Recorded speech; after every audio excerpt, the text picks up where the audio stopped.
Thursday blessings. Thank you Lord. Basang itlog ni Magic Inting. So 6 harvest. Ngayon ay Webis. March. Sa taron te? 21? March 21 taron? 20 ba? O babayad ng kurente? Oh, 20 pa dahil. Bugma ko na bayad kurente.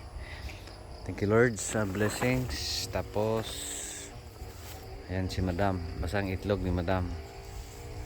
Thank you sa ulan. Thank you sa ulan Lord.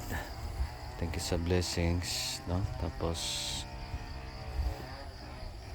ulanan tayo. So ayan.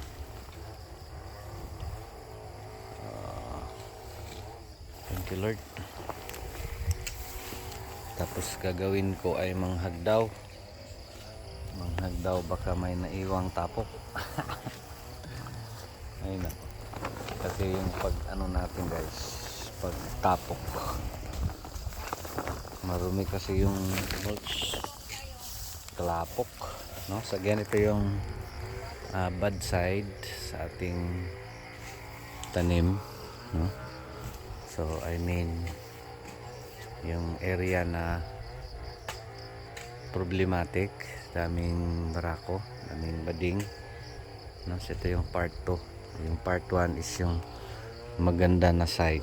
So dito ipapakita din natin yung bad side o yung pangit na side sa ating tanim, this cropping, no? So daming bading dito. Again uulitin natin, majority ay bading,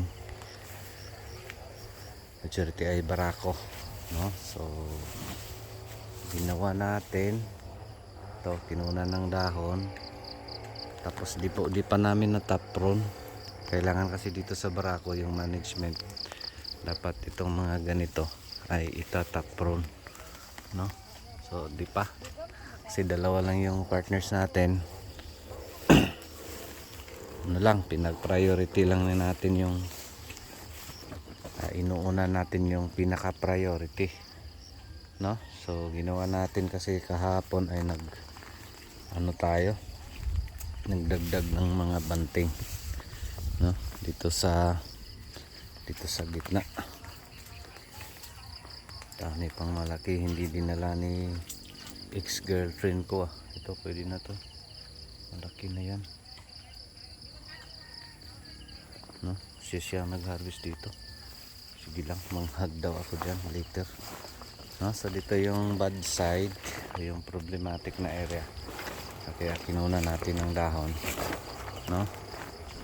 So dito is ano talaga yan, kaging masikip lang to dito.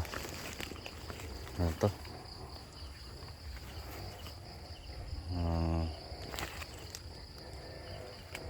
4 meters yung maximum siguro, kasi dito 5 meters lang tayo dito, 4.5 to 5.